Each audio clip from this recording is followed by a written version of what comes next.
Mesdames et messieurs, bonsoir. Merci de votre fidélité à ce rendez-vous de l'information. Voici le sommaire de ce 20h. Demain, vendredi 24 octobre 2025, démarre la phase d'enregistrement de candidatures comptant pour les élections communales et municipales. Vous écouterez le président de la Sénat à cet effet à quelques heures de l'ouverture de ce processus. La Cour constitutionnelle statue sur le recours du parti Les Démocrates demandant l'annulation de la décision du juge du tribunal de Cotonou par rapport au parrainage de Michel Sodino. L'audience s'est ouverte ce matin. Voilà pour le sommaire, le développement de ces titres dans un instant.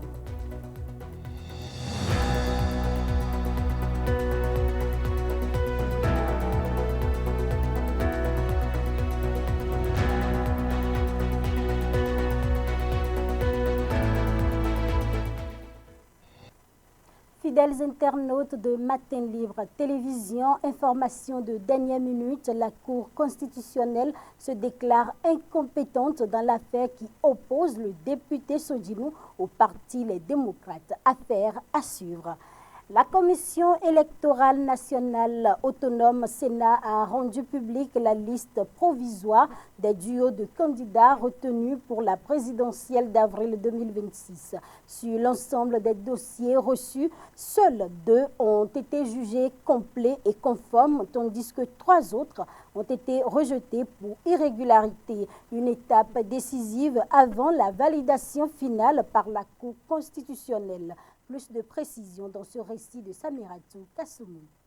La Commission électorale nationale autonome a publié le 22 octobre 2025 la liste provisoire des duos de candidats retenus pour l'élection présidentielle d'avril 2026 au Bénin. Après examen des dossiers, 2 duos ont été jugés complets et conformes. Il s'agit de la candidature de Romuald Ouadani et Mariam Chabi Talata, Paul Hunkbe et Roch Judicaël Oualon. Ces 2 duos figurent désormais sur la liste provisoire et seront soumis à la visite médicale constitutionnelle, une étape indispensable avant la validation définitive des candidatures. En revanche, la Sénat a rejeté 3 dossiers de candidature jugés irrecevables, notamment ces duos Anatole Prince Houssavi et Agathe Bédou, Renaud Léandre Agbojo et Jude Bonaventure Lodjo, Elisabeth Agbosaga et Boni Neto Nyansare. Ces motifs évoqués concernent principalement des fiches de parrainage invalidées et l'incomplétude de certains dossiers. Les candidats recalés disposent d'un délai de 48 heures pour introduire un recours devant la juridiction compétente. Cette décision marque une étape importante dans le processus électoral en cours, en attendant la validation finale des candidatures par la Cour constitutionnelle. La Cour constitutionnelle a examiné ce matin le dossier relatif au parrainage au sein du parti Les Démocrates. La haute juridiction s'est déclarée incompétente au terme d'une journée fastidieuse. À la sortie de l'audience ouverte ce matin, Maître Victorien Fadé, avocat du parti, revient sur les principaux points débattus devant les sages. Lorsque nous avons voté le code électoral, et ça, parlant des dispositions concernant le parrainage, il est clair qu'un député ne peut pas se permettre, pour des raisons qui ne tiennent pas. Parce que moi, jusqu'à présent, je ne vois pas les raisons qui peuvent pousser le camarade Sodino à se désolidariser de son parti politique. Et les décisions de la Cour à renforcer le pouvoir des partis sur la gestion de la question du parrainage. Mieux, la réforme du système partisan, c'est pour donner plus de pouvoir aux partis qu'aux individus. Ce d'autant que nous avons voulu combattre la transhumance politique. Je pense que le système partisan, c'est juste pour lutter surtout contre la transhumance politique. Mais lorsque nous allons utiliser la question du parrainage pour briser l'élan prévu par la réforme du système partisan, je crois que là, nous sommes en train de violer les propres textes que nous sommes donnés. Nous osons espérer que la Cour restera fidèle à sa jurisprudence qui dit que Aucun élu ne peut, de façon abusive, compromettre les intérêts du parti à travers la question de parrainage. Avec sa fiche de parrainage, il ne peut pas faire chanter le parti. Et lorsque il veut utiliser ou bien il veut retirer sa fiche de parrainage de cette manière, cela veut dire qu'il agit de façon abusive. Et la décision rendue dans le dossier Soui en 2021 est assez claire sur la question. Vous savez, le parti Les Démocrates a toujours été un parti qui respecte le droit, qui respecte la loi, qui respecte les principes démocratiques. Et d'ailleurs, son nom, sa dénomination est assez claire là-dessus. Le Parti des démocrates. Nous nous sommes toujours conformés à la loi et toutes les fois que nous ne sommes pas d'accord avec ce qui se passe, nous saisissons les juridictions. Et c'est ce que nous avons fait. Et nous avons toujours foi à nos institutions. C'est vrai, les Béninois ont des doutes sur les institutions, sur le fonctionnement de leurs institutions aujourd'hui, mais nous avons foi aux institutions parce qu'un État fort, c'est des institutions fortes. À l'issue de cette séance matinale, la Cour a renvoyé le rapport pour 16 heures et fixé la délibération à 19 heures. Aux dernières nouvelles, la Cour constitutionnelle, présidée par Dorothée Sosa, s'est déclarée incompétente. Démarrage demain vendredi 24 octobre 2025 de l'enregistrement des déclarations de candidature pour les partis politiques désireux de prendre part aux élections communales et municipales. À la veille de cette importante phase, le président de la Commission électorale nationale autonome a adressé un message aux responsables de formation politique pour la réussite du processus. Suivez ici la déclaration faite par Sakalafia au micro de Toussaint Bossa. Béninoises et Béninois, chers compatriotes, responsables et membres des partis politiques, le processus devant conduire aux élections communales du dimanche 11 janvier 2026 entrera dans sa phase décisive demain, vendredi 24 octobre 2025, avec le démarrage au siège de la Sénat de l'enregistrement des déclarations de candidature pour les partis politiques désireux de prendre part à cette compétition électorale. Conformément au calendrier électoral établi par la Sénat, ces opérations d'enregistrement se dérouleront du 24 au 28 octobre 2025 à minuit. À la veille de cette étape importante du processus électoral, je voudrais m'adresser tout particulièrement aux responsables des partis politiques concernés. J'en appelle à leur sens aigu de responsabilité pour garantir le bon déroulement de ces opérations. À cet égard, il importe de rappeler à tous que les déclarations de candidature doivent s'effectuer conformément aux lois en vigueur. Plus précisément, le cadre juridique de cette élection est constitué des dispositions issues des lois électorales de 2018 et 2019 et des récentes modifications apportées par la loi de mars 2024. La crédibilité de ces élections se construit dès cette étape de présentation des dossiers de candidature. Mesdames et messieurs les responsables des partis politiques,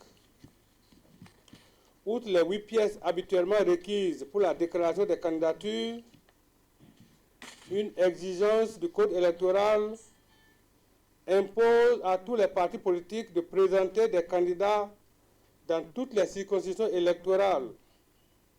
Autrement dit, une liste de candidatures doit être constituée pour les 546 arrondissements de notre pays, soit un total de 3630 candidats titulaires et suppléants par parti politique.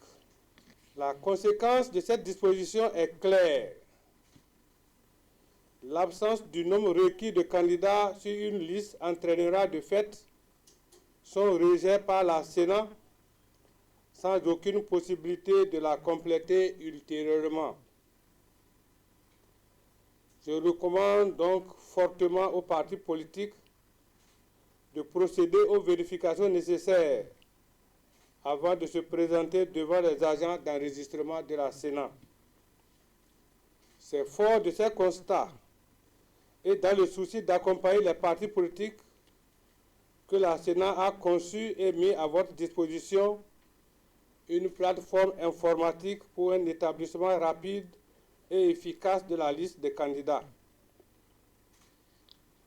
J'ai bon espoir que chaque parti politique en fera un usage judicieux et sera prêt pour l'enregistrement de sa déclaration de candidature à partir du vendredi 24 octobre 2025 et jusqu'au mardi 28 octobre 2025, dernier délai.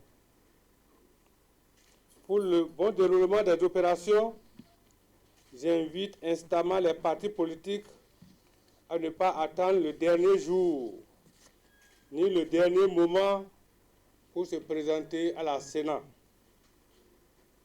Mesdames et messieurs, je voudrais rassurer les uns et les autres que la Sénat a pris toutes les dispositions nécessaires pour que, dès le vendredi 24 octobre 2025 à 8 h, ces équipes soient à votre disposition pour l'accomplissement des formalités d'enregistrement des déclarations de candidature. Mesdames et messieurs, je souhaite bonne chance à toutes et à tous. La période électorale rime avec émotion et passion, et en de pareilles circonstances, le ton monte souvent entre actes politiques. À quelques mois de ces échéances majeures, les responsables des confessions religieuses appellent les acteurs politiques à préserver la paix et à renforcer le vivre ensemble. Reçu sur l'invité spécial, le secrétaire général du cadre de concertation des confessions religieuses rappelle la nécessité de préserver la paix. Je vous invite à suivre le pasteur Michel Alokou. Notre communiqué final est toujours d'actualité. Ce qui est plus important pour nous, quel qu'en soit ce qui va se passer, nous voulons la paix dans ce pays. C'est le message principal des recommandations issues de ces élections. Nous avions plaidé pour des élections inclusives, tant au niveau présidentiel qu'au niveau législatif et communal. Et nous avions proposé, après les élections présidentielles, qu'il y ait une assise nationale. Et nous pensons que c'est aussi important. Parce qu'avec ce qui se passe maintenant là, il y aura une crise de confiance. Il va falloir que les acteurs politiques s'asseyent après les élections présidentielles pour discuter encore à ce qui ne va pas au niveau de la Constitution, au niveau du Code électoral. Et nous avions dit que les confessions religieuses vont organiser 3 jours de prière et de jeûne avant les élections et après les élections législatives. Et ça, nous sommes dans le processus. Nous allons enclencher cette partie de nos recommandations, parce que sans la prière, c'est difficile. Oui. Et je crois que nous allons nous appliquer, surtout que la situation devient plus tendue. C'est grâce à la prière que nous allons trouver une solution d'apaisement à notre...